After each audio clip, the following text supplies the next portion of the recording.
That's all my because also I told her that I was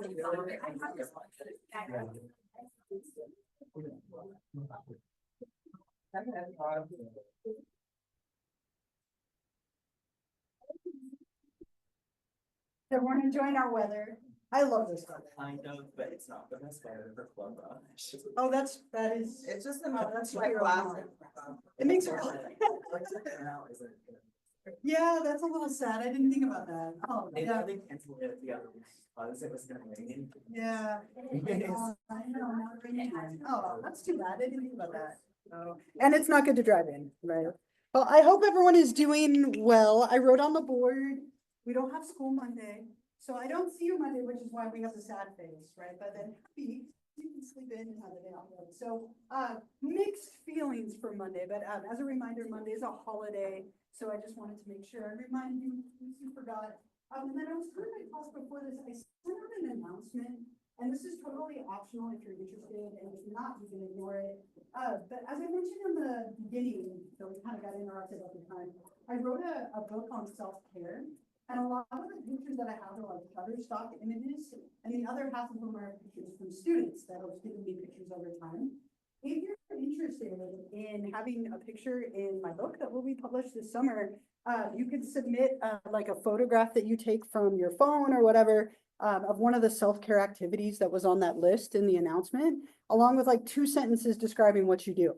So I think, like, for example, one of them is volunteering, right? So if you volunteer doing something, you could take a picture of any element of it, something original that you take, and then write like 2 sentences with your initials. And if I can, I will put it in the book and replace that like generic image. So there were like maybe 30 of them. And it's just, if you are interested, it's totally optional. Yeah.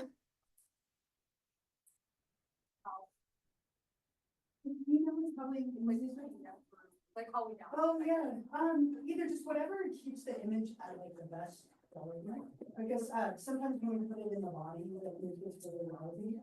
Because if I do end up being able to use it, I want to make sure that the quality is good. So it can be as a PDF or in a document or an attachment of an image. Any of them. Yeah. I put a picture of my 2 dogs and cats. Right. I think if you can fit it into one of the examples, yeah, for sure. Right. I put my cat in there. Today's his birthday too. So my fat cat turned 6 today.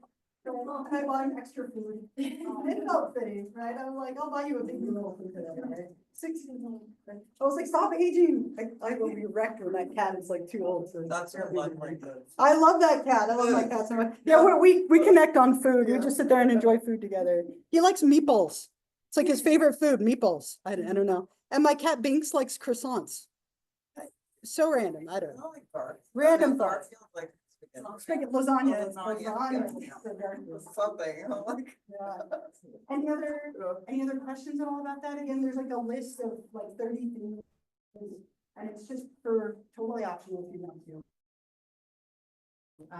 I tried to get all of the pictures to be student like examples, but I ended up with like 30 of them that weren't. So again, just to put it out there if you want, and then don't forget about no school on Monday. Okay. I think that was it. Any other questions? Anything there before we jump back into female reproductive anatomy, menstrual cycles today? Are you excited to talk about that? Right, super excited. The most exciting thing to talk about, right? So last time we didn't get too far, but we talked about the external structures, right, collectively referred to as the vulva and all the structures there. So today we'll look at internal structures, and then we'll get to the topic of menstruation, kind of one of the big hormonal processes for women, along with some other things within this unit. So internal structures, and a lot of you, beautiful drawings of the internal structures, very nicely done. I hung them up in my living room for a little while so my kids could see them. I thought it was hilarious. So my partner was like, can we take those down now? Sure, right? I can't get in trouble here, but I can get in trouble at home, right? Sorry. Anyway, so internal structures, right? First one I'll put up here, the vagina or the vaginal canal. And again, what most people tend to think of when we think of female reproductive anatomy, though this is an internal structure. We can see at the bottom of the image here. It is a muscular canal that plays a big role in intercourse or any kind of like sex. Also plays a big role in childbirth. Interesting, like piece of information, the vaginal canal tends to be about 4 inches long on average. So for all the expectations that we have about male penis size, the vaginal canal is about 4 inches. Now it can obviously expand to accommodate quite a bit more than that, right? When it comes to intercourse or childbirth, right? If you think about the size of a baby coming out, it can expand quite a bit, but about 4 inches. So a very strong, like muscular canal with a lot of nerve endings, and also, you know, a lot of role in lubrication as well, arousal. So a lot of different functions. The cervix. So the cervix, you can see at the back of the vaginal canal. And the cervix, I'm going to write up here, it's the end of the uterus or the end of the vaginal canal. So the end of uterus or vaginal canal plays a really big role in childbirth and labor, right? And we'll talk about this more on this later in the semester when people are starting to dilate or open up as part of labor, right? It's the cervix that is doing that. Well, again, we'll talk about that. Closes during pregnancy to maintain that uterine environment. The uterus, sometimes referred to as the womb. Right, so the uterus plays a huge role, obviously in childbirth, right, in pregnancy. So fetal development and pregnancy.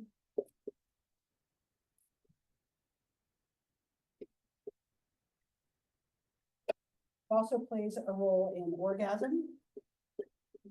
Right, it contracts when people have an orgasm of any kind. So those two things that keeps the bladder and bowels in place. This is where a baby develops during the, roughly 9 months of pregnancy. Very like obviously an intricate process that we'll talk about when we get there in a few weeks, or it's kind of later in the semester. A couple other things here. We have the fallopian tubes.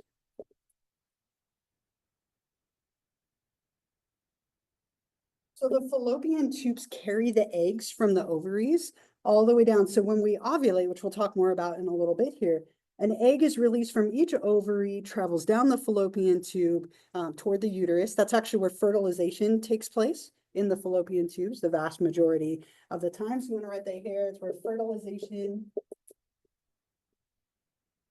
takes place. Carries the eggs. All right, so a couple of different functions. If you've ever heard of an ectopic pregnancy before, that's where that fertilization took place in the fallopian tube and it attaches to the wall of the fallopian tube. Really not common, and it can be quite dangerous if it does happen, but thankfully it doesn't happen very often. Usually it attaches in the wall of the uterus and then grows over roughly 9 months or so. The ovaries. Ovaries are where we produce and mature eggs. Typically 1 each month. They kind of alternate between sides. A lot of sex hormones as well. And so between all of these structures, these are kind of the main like internal structures that we have. A lot of things going on with hormonal influences, a lot of things related to pregnancy, related to ovulation, menstrual cycles, which we'll get into shortly. But between this and the ones we talked about before, right, those are all the kind of main structures of female reproductive anatomy. And what you'll see on our first exam, which isn't for a little while, it's not till the 26th, and we'll talk about it more later. But on the first exam, I will have you be labeling these structures. Right. And a lot of you did this already without any knowledge of it. So that's great. You'll be matching them to like a list. So you don't have to spell, which is nice, but you will be matching them to a list that is given to you. So just make sure not only do you know what they do, but that you're also able to label them on a diagram. Okay? And when we talk about that exam, you will be able to use your notes in your book and things like that. So you hopefully will do quite well, but just as a heads up to make sure you know both pieces. One thing I really like to do, and we kind of ran out of time to do it last time, I didn't want to rush through it. So we talk about all these like proper names for everything, because we don't always know the proper names for all these pieces of anatomy. But very rarely do we actually use the proper names for these things, like very, very uncommonly. So what I'd like you to do, and we're gonna do this a few times over the next like week or two, I want you to find a few people around you, right? 2, 3, 4 people, whatever's easy. And you're gonna do this twice today, so you can do the same group or you can branch out if you'd like to next time. But I want you to write down all of the slang terms for vagina or vulva that you can come up with. You're welcome to look it up if you are like running out of ideas. You're not turning it in, but write it down so you can share. Okay, because I want to hear them. So write them down. I'll give you a few minutes.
That is all.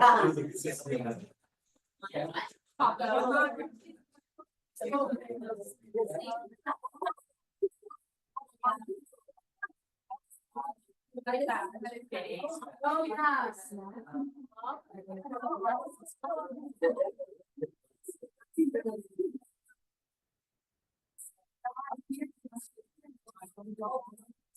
I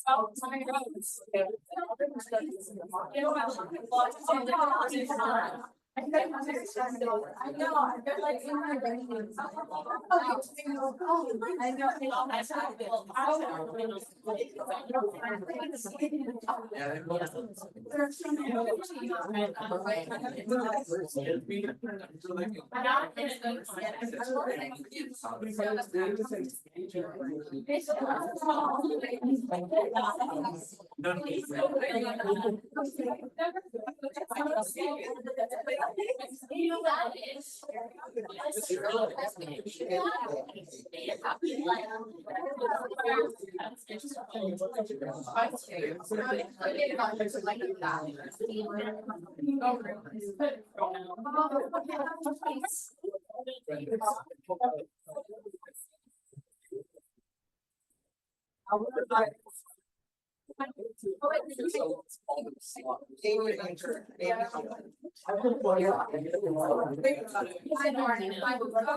But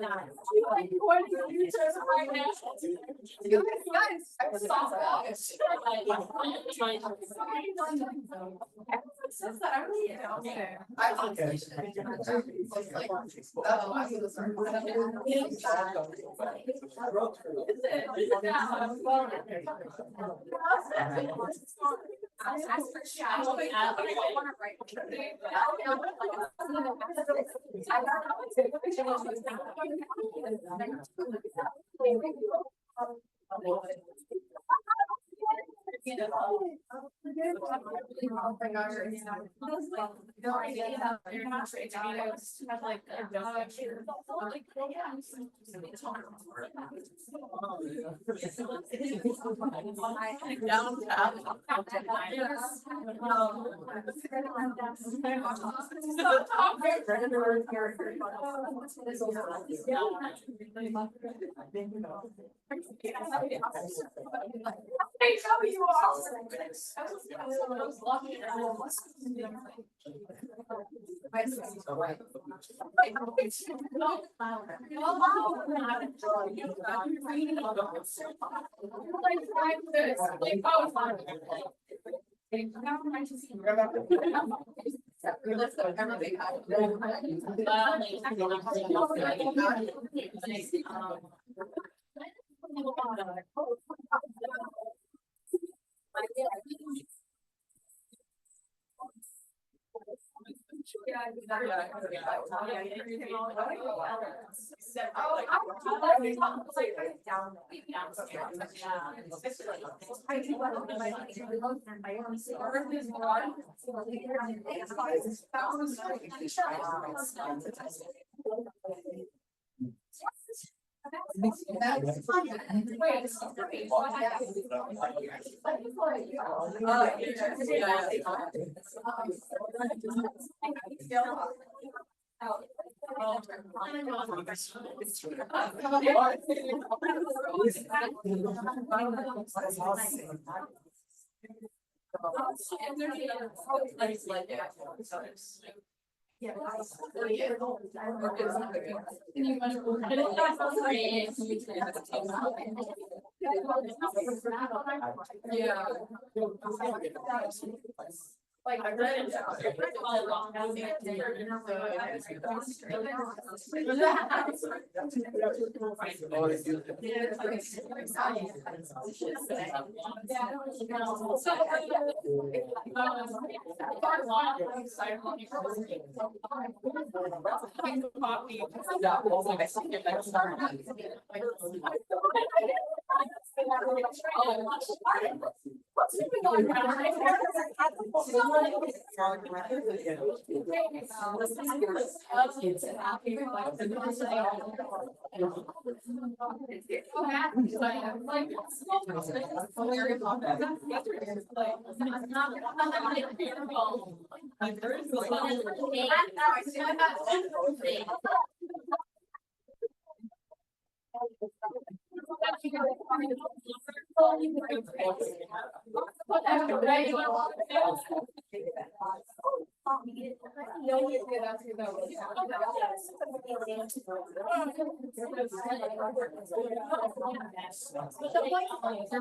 All right, let's go ahead and bring it back to our big group.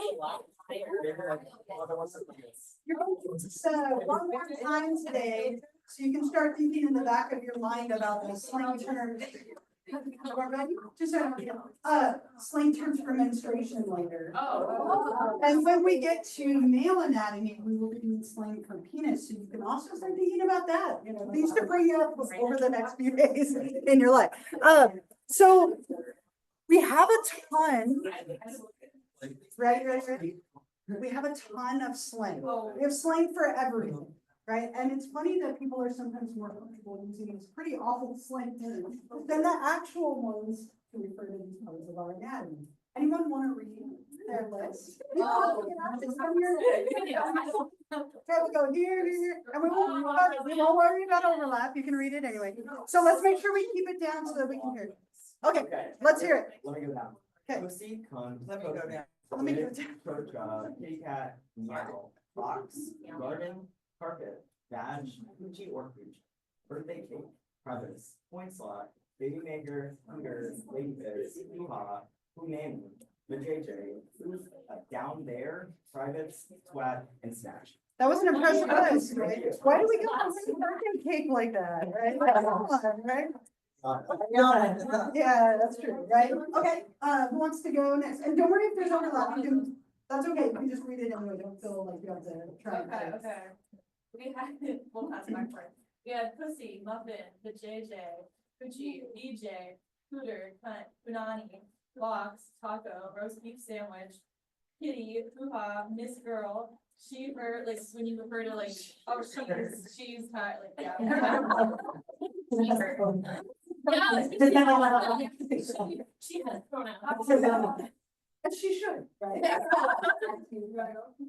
You're on the bed. Okay, lady bits, no square, hot pocket, hot sleeve, flower, womanhood, downstairs, honey, salad, biscuit, cookie, walk, badge, and ketchup packet. Let's save that one for later. And I found so much slang, so many food slang items. So we're gonna, and again, don't worry if you have overlap. Don't worry about it, it's fine. Yeah. Bog, pussy, flower, cooter, roast beef, snatch, cherry, second pair of lips, fanny, badge, con, punani, tail, muff, bush, pink taco, vajayjay, penis flytrap, and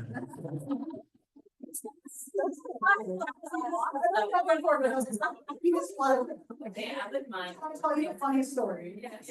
I don't know why that reminded me of that. So the JJ, right, very common in like saying, I had super conservative friends in college that were very religious, very conservative, two girls together in a relationship, right? So lots of struggles with that, but that's okay. So we went out to dinner one night, the four of us, it was like four lesbians, went to a sushi restaurant, which is already like every stereotype you can imagine there. And my fourth friend, super like sheltered, like she mispronounced the item on the menu and ordered a vajayjay roll. And the waiter could not like control himself. He lost his mind. He never came back to our table. Never came back. He was like, I'm sorry, you want what? So like vajayjay roll. Does that have meat in it? The poor guy turned bright red, walked away, I never saw him again. I'm not sure what she was trying to order, and we were like, Joanna, what you just ordered? I just wanted the roll. I just wanted the roll. So, anyway, very good story for you. Yeah, go ahead, and again, don't worry about the overlap. Yeah. Okay, we had pussy, cunt, the JJ, box, cat, kitty, cookie, Gucci, twat, pole, hoo-ha, South Pole, Virginia, boy, badge, taco, clam, down south, downtown, womanhood, warmth, honey, rose, petals, and then Ashland coined 5 different terms: Milky Way, Tutti Frutti, Silk Road, Dark Web, and Secret Tunnels. Secret Tunnel.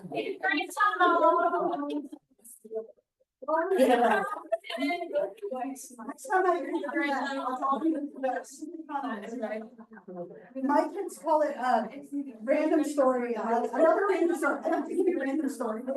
My children, when they were really young, they were like, my pirates hurt.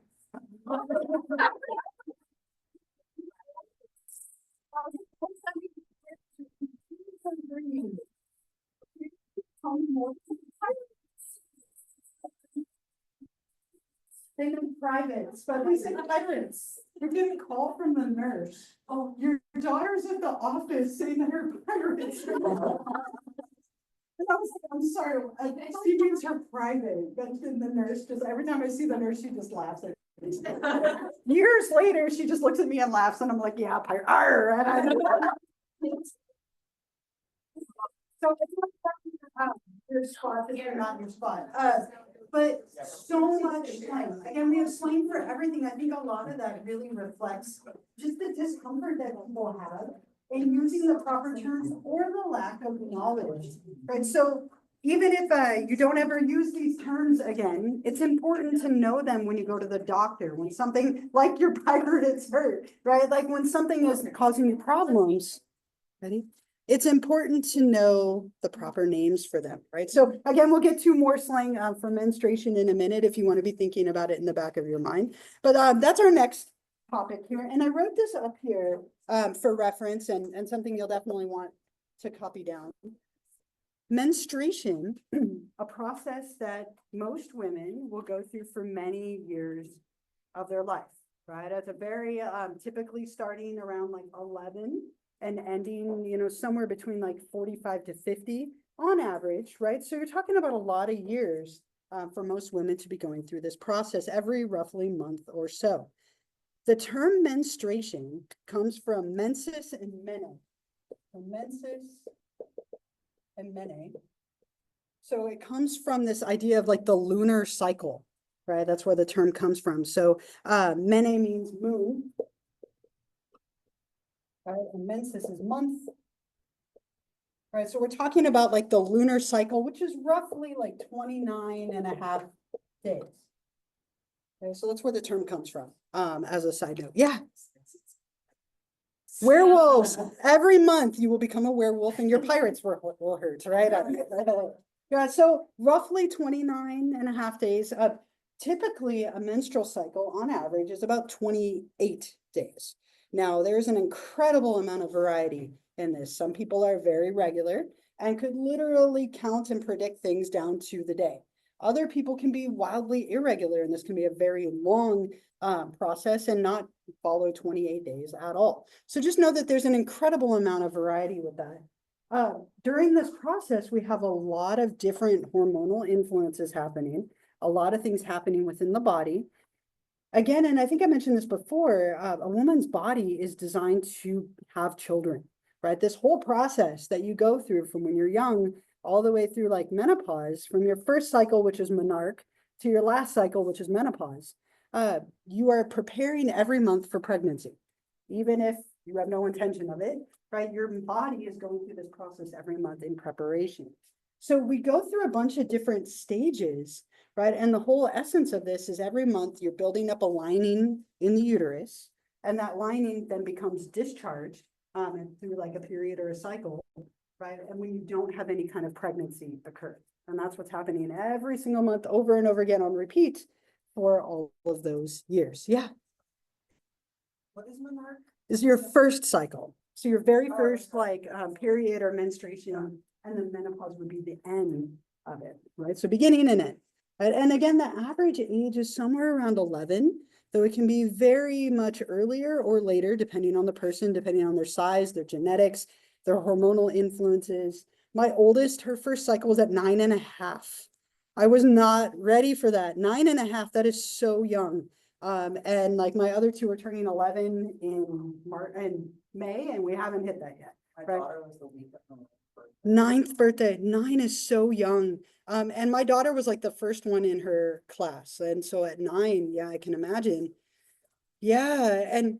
And sometimes even at that point, they haven't even talked about it yet. But we're starting to talk about it earlier and earlier because hormonal influences have become more and more, and we're seeing earlier and earlier. And my daughter's always been tall and bigger. And so I wasn't surprised. Normally I'm the one who panics in our household, and my partner's very calm. We were camping, and she like went to the bathroom and was like, "Mom, I'm bleeding, Mom, I'm bleeding, Mom, I'm bleeding." And like my partner freaked out and was like, "Oh my God, we gotta go to the emergency room." And I'm like, "No, it's not another cycle. Like it's not, she's okay." And my partner's like, "Oh my God, I didn't even think about it," because she's 9. And then I freaked out and we flopped back to our normal rules. But for the moment, I was like, I was all calm and I know what's going on here. And then as I had to drive to like the grocery store to get pads for her, I was like, "Oh, my daughter."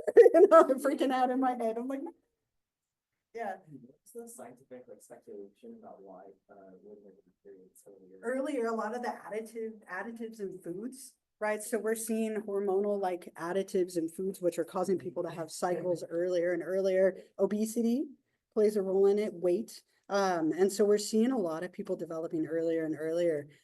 So yeah, 9.5, not the norm, but it's not as uncommon as it used to be. So let me play a little video for you. Hold on one second. I'll play a little video for you and then we'll talk about the stages. Yeah.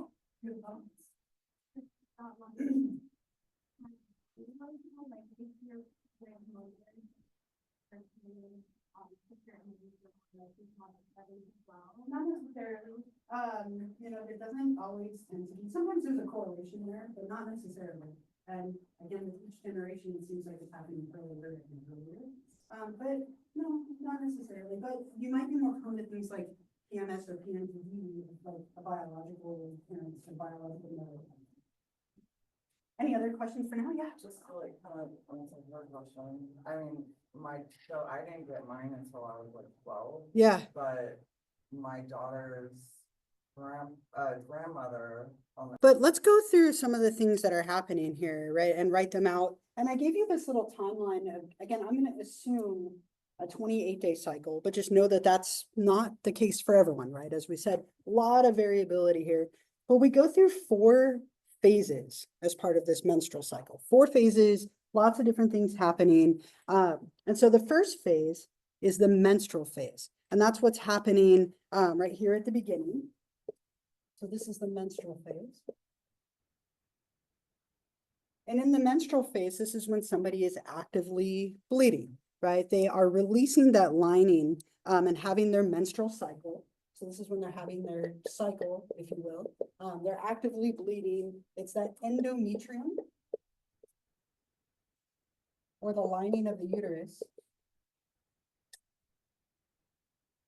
that is being released, right? So when somebody's bleeding, it's that lining of the uterus that had built up in preparation for a fertilized egg that they're slowly releasing over an average of like 5 to 6 days. Now, some people will have like a very short period of bleeding, in which it's only like 3 or 4 days. Some people it's longer and less, kind of all over the place, but on average, we'll say like 5 to 6 days on average. So I'll put a 5, I'll add a 5 there, 5 to 6 days on it. So in this phase, in the menstrual phase, you're actively releasing that endometrium that had built up over the course of the rest of the cycle. The second phase, the follicular phase, is right here.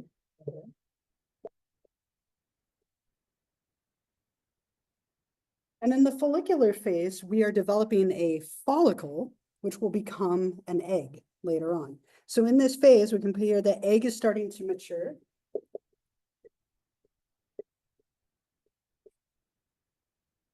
So we have a lot of hormones that are being sent to the ovaries and to that area to cause one egg to mature for release. And that will happen in a little bit here.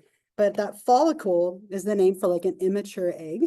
And so typically what we see here, this is that like lining of the uterus is starting to regrow again. That egg is starting to mature, being preparation for release, which happens right around day 13 or 14. And what we have is the ovulation phase. So when somebody ovulates around like day 13 or 14, that egg is released from the ovary. So egg.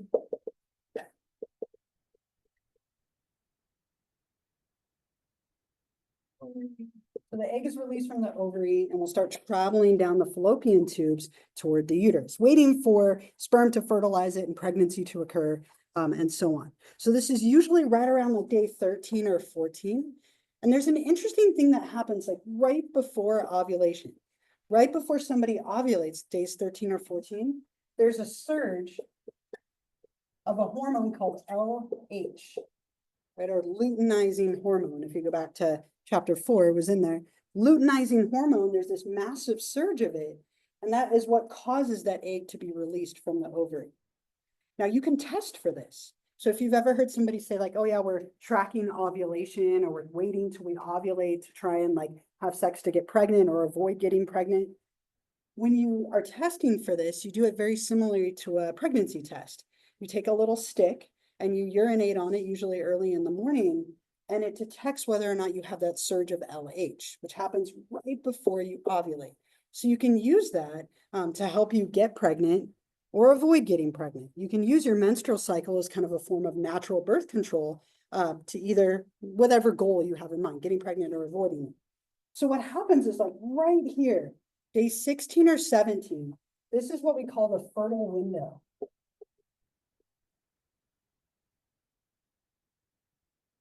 This is the period of time, every pun intended, right? This is the time of the month where you are most likely to get pregnant, right? Because there is an egg traveling down the fallopian tube. in all of this time up to ovulation, days 1 to 13, 14, there's no egg. So if you have intercourse, right, you are very, very, very unlikely to get pregnant. And a lot of people will use that to like, and use that knowledge in some way to avoid getting pregnant. Or if you're trying to get pregnant, you have intercourse right here or introduce sperm right here during the fertile window, because that's when the egg is there to fertilize. I won't say you can't get pregnant, that it's impossible, but the odds are very, very low, really early or really late in your cycle. In the middle, much higher, right? And if you ever have like, there's a lot of apps that you can use to like track your menstrual cycles. It will often tell you on them your chances of getting pregnant. And there's a reason that we know this. When there's an egg to fertilize, your chances are much higher than when there isn't one. Yeah.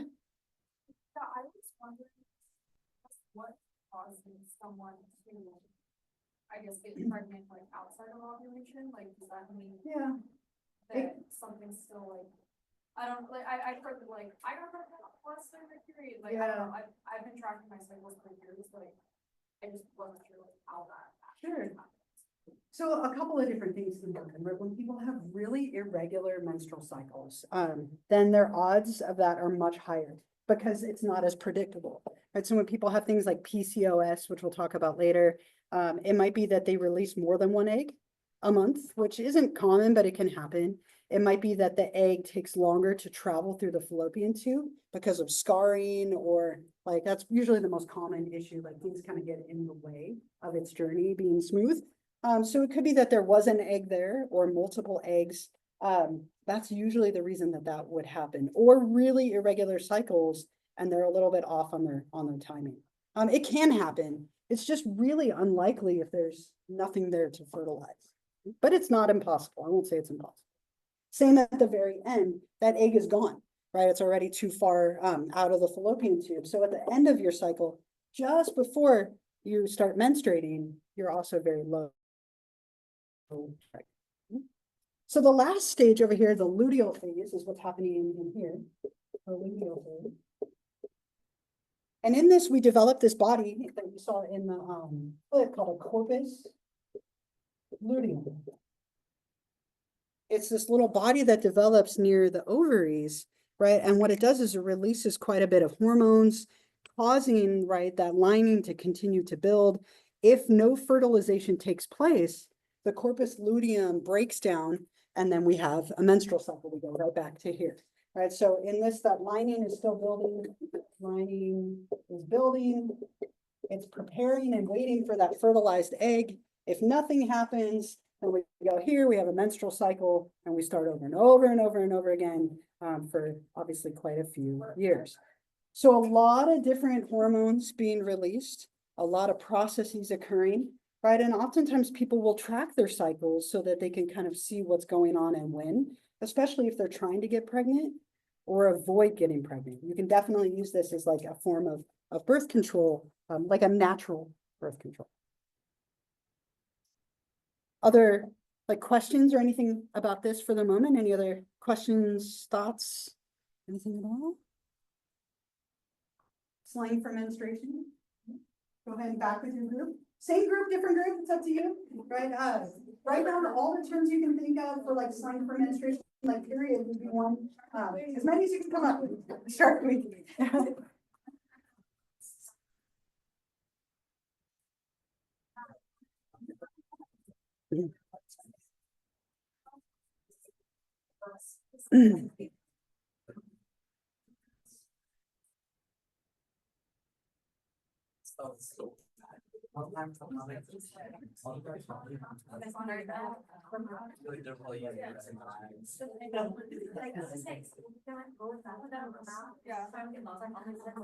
was in middle school and it was just like.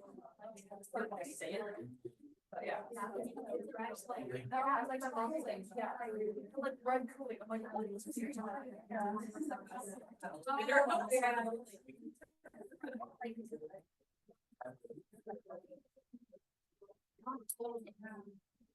Yeah, that's the best,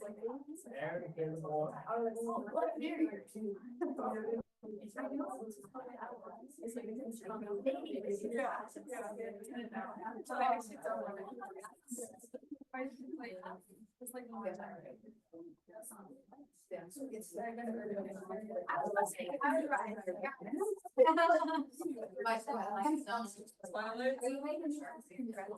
Okay, so there's a separate list together. You said.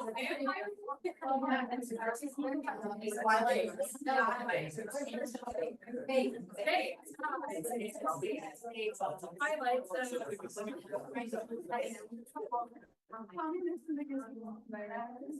I heard one step farther into the phone. Oh, that's good.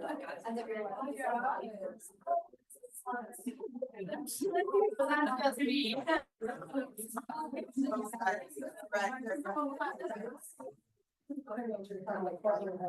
Why? One-liners? Oh, I don't know.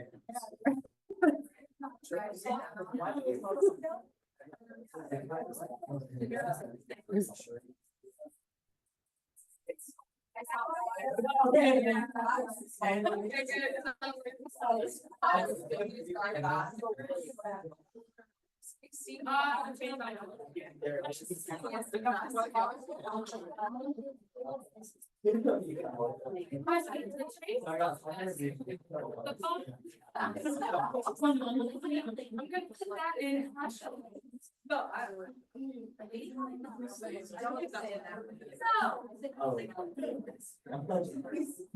Oh, man. So just because I don't talk about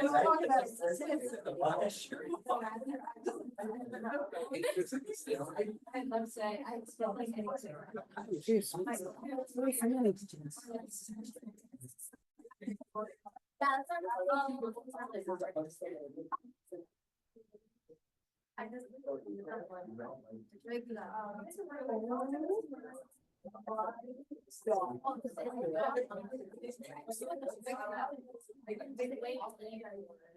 Oh, yeah. Sound it out. Never heard people wave. No, I have heard that. I don't have the brain sensitive.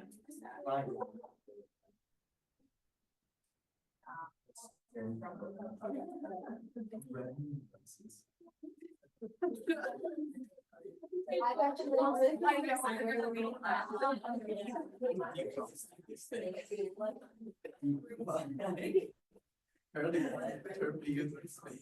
Mother nature's natural processes.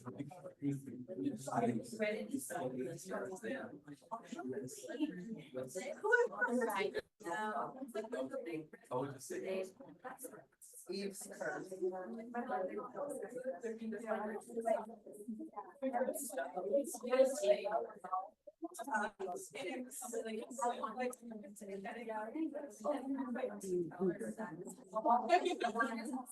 Yeah.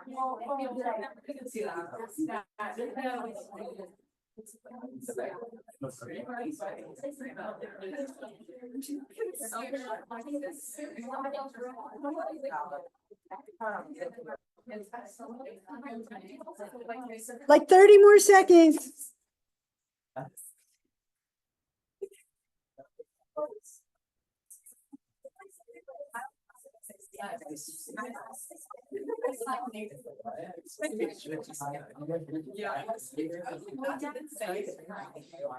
Something. Me and my daughter.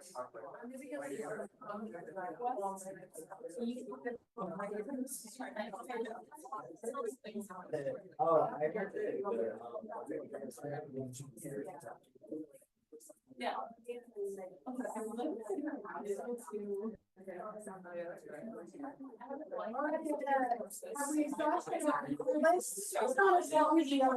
Need more time? I'll give you like one more minute. One more minute.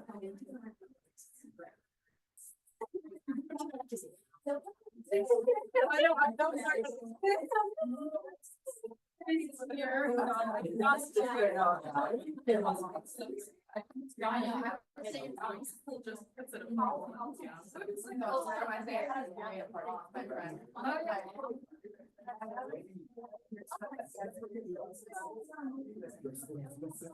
And so my friend, he was like, I can't wait, like, it's like a majority of the, I'm gonna get mine and do this. And I said, I'm super excited. We got found out, we could run it, you know, we like stuck. It was like, yeah. I mean, like, oh, it's like, they're enjoyable now, and we're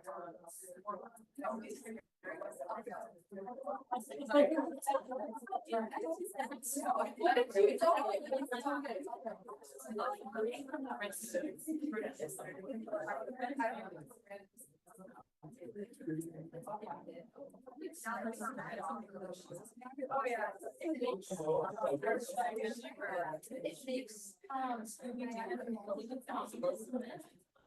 All right, let's bring it back to our favorite things. Here. Right, anybody want to read their list of slang for menstruation? Not as many, I don't think, for this one, but I heard quite a few wandering around, yeah. Okay, we've got shark feet, red wave, flow, that time, Satan's week, period, lady problems, Bloody Mary, lady business, mother nature, on the rag, communist in a gazebo, crimson tide, Satan's waterfall, men's or like menzies, regla, Okay. pension packet, old friend, that bitch, and those ladies. All right. I hope I haven't heard before. Yeah. And don't worry if there's overlap. Period, time of the month, on the rag, and flow, Bloody Mary, Mary Jane, Shark Week, Code Red, Red Sea, the Curse, Crimson Tide, Carrie, Red Army, the Red Coats are coming, Lady Isthmus, the Red Plague, Blood Buddy, the Bitch, Tomato Juice, Strawberry Week, Little Red Riding Hood, the Redhead, Lady Business, Girl Flu, Red Wedding, and Niagara Falls. All right, great. That's a lot. Those are a lot of slang terms. Yeah. A lot of those we also have, but I wanted to also add, succumbing, Okay.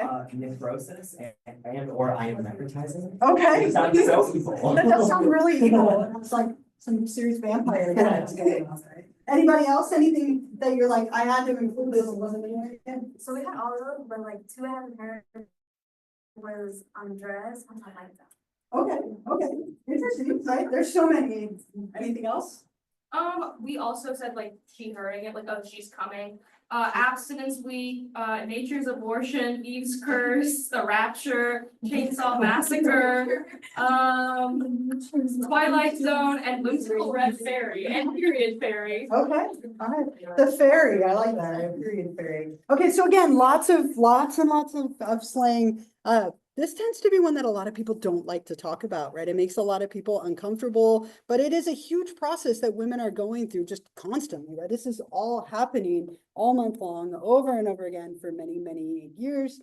As I mentioned, the first cycle to the last cycle, a couple of other things up here, PMS and PMDD, right? So just talk a little bit about this. Because there are so many hormones as part of this process, a lot of women do experience some symptoms from those hormones. PMS, or premenstrual syndrome, very common. A lot of women, I would even go as far as to say most women, experience some PMS symptoms at some point in their life, as they have like physical discomfort, emotional irritability, like a lot of physical things like bloating and discomfort are really, really common. Pain, cramps, depression, moodiness, breast swelling or breast tenderness. All those things are really common, along with craving certain foods. That tends to happen like 2 to 12 days before menstruation. Now, this, as I mentioned, is really common. Like a lot of people have PMS. My dad, as a child, my dad told my brother and I, he's like, there's gonna be a week out of the month where your mom isn't herself. And my brother and I were young, and we were like, what do you mean she's not herself? Like, right? Like, what do you mean? Like, what's gonna happen? He's like, she just don't look her in the eye. And we're like, why? Like, we were like little, like we were like 6 and like 3 or 4, whatever. Like, we were young. We we're like, what's gonna happen to mom? And he's like, she's just gonna be angry and not herself. And so, like, my brother and I all month were like, oh, like, I was sick. my mom really struggled with depression. And so when she would be in this like time, it would really like get to her mood. And she clearly took it out on my dad. We rarely noticed, but he clearly did. Right up. And for some though, it can be really pronounced. Okay. And so for some people, rather than having like typical PMS things, they might develop something called PMDD. It affects like 2 to 5% of women, premenstrual dysphoric disorder. And so what happens with PMDD is in this luteal phase. So typically, 3 to 5 days before they have their cycle, hormones crash. And so it can cause intense depression and loneliness. It can cause a lot of like very like behavioral and mood related symptoms that might require treatment. Typically, PMS doesn't require any kind of treatment. People might be more mindful of the things that they eat or the things they do. They might exercise more or less, avoid caffeine or alcohol. But PMDD could require either like birth control to monitor the hormones or things like antidepressants to help, especially in that luteal phase where it can be the worst. It's often a few days before and a few days after. So it could be like 5 to 7 days a month that somebody really struggles with mood symptoms related to their hormonal changes. Yeah. It can cause SI too. SI. Suicidal. Suicidal ideation, yeah. And for sure, people oftentimes when they are in those days might not be able to control their mood. It can bottom out so badly that it can be really clinically significant for some people.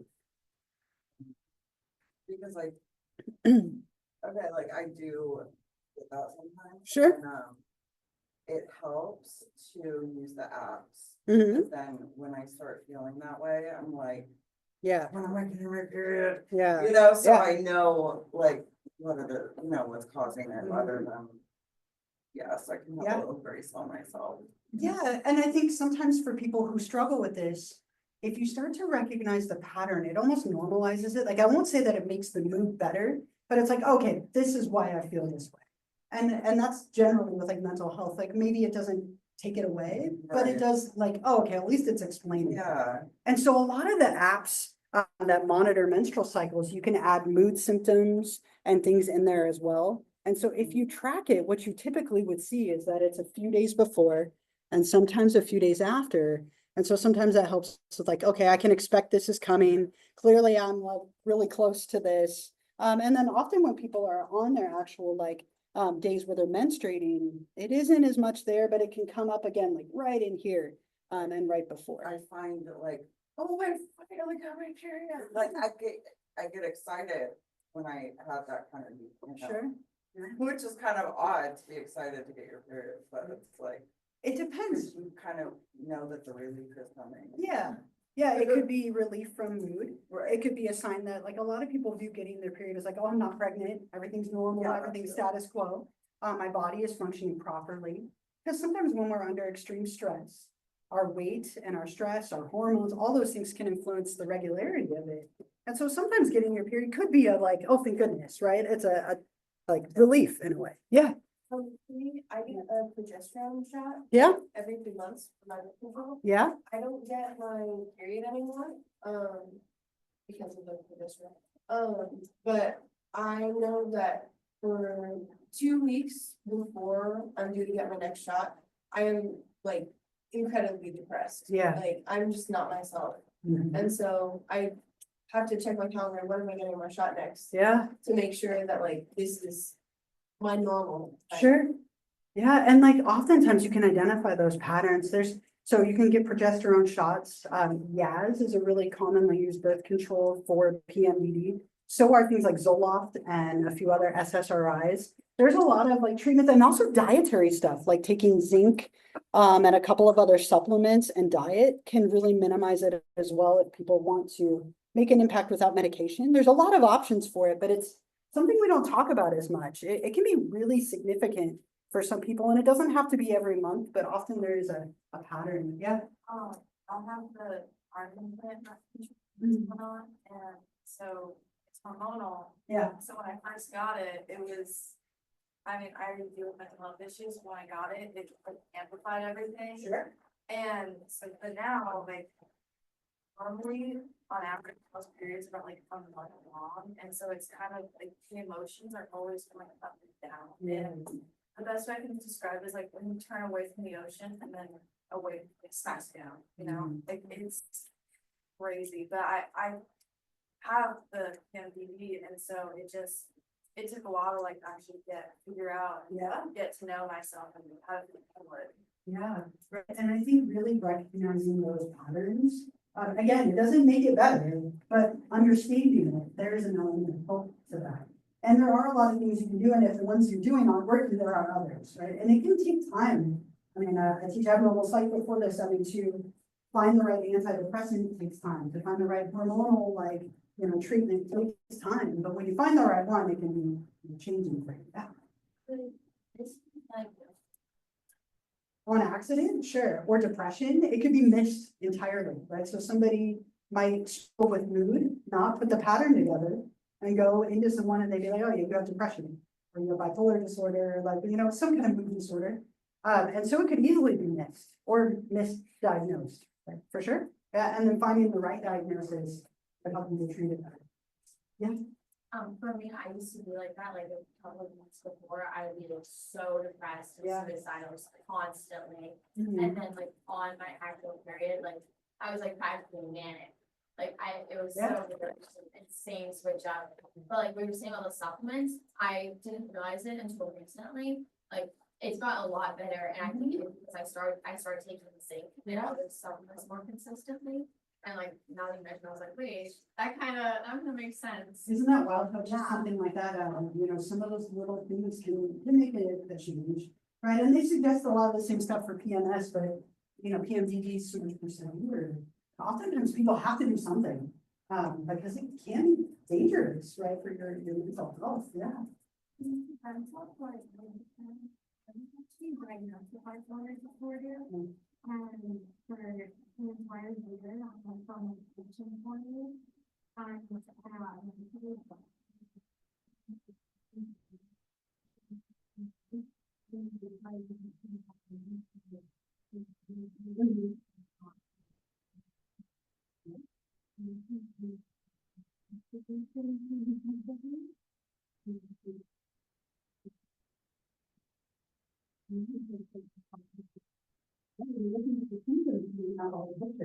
And it could very much appear like bipolar disorder, depression, or several different things, it could appear that way.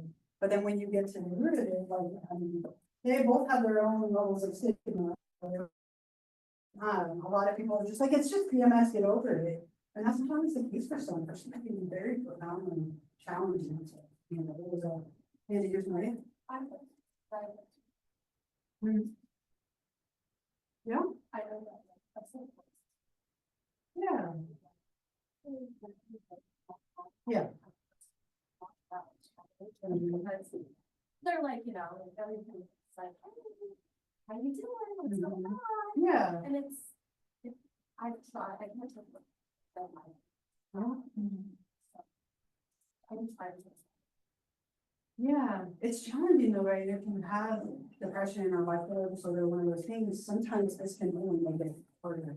You know, and it's nice to have that support, like to have your family or friends or whoever have your back, right? That awareness can go a long way. Even if it doesn't feel good.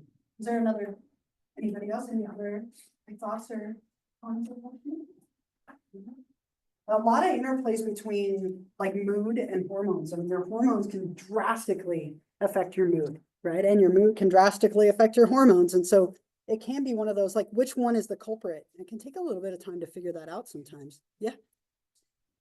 Diet is the bigger culprit than mood. It can be. Yeah.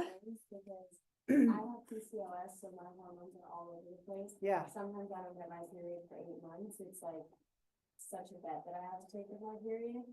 But diet, like, I think the 3 things that affect hormones most, or at least my hormones, are dairy, gluten, and sugar, especially added sugars. Yeah. So anytime that I notice I eat a lot of sugar in a week, I get a lot of acne and my mood changes drastically. And Yeah. then when I get my period, it's this insane, like, painful period. And then when I stop doing all that, and I eat healthy and eat what I'm supposed to eat, then that all reverses and it Mhm. changes. So I feel like the mood, the irritability, like everything Yeah, surrounding like premenstrual symptoms, it kind of all reflects back to diet. it in a can. way. Yeah. And like you said, sugars, another one too, caffeine and alcohol are big culprits for people. People who drink a lot of caffeine, that can really throw things off.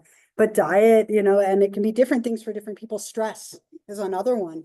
That can really affect, because stress releases hormones like cortisol and ACTH, and that can affect this whole process as well. Like a lot of moving pieces, right? And we tend to kind of discount it or not want to talk about it, but it can be a big element for a lot of people. As you're saying, I mean, a lot of people in just one class, right, struggling.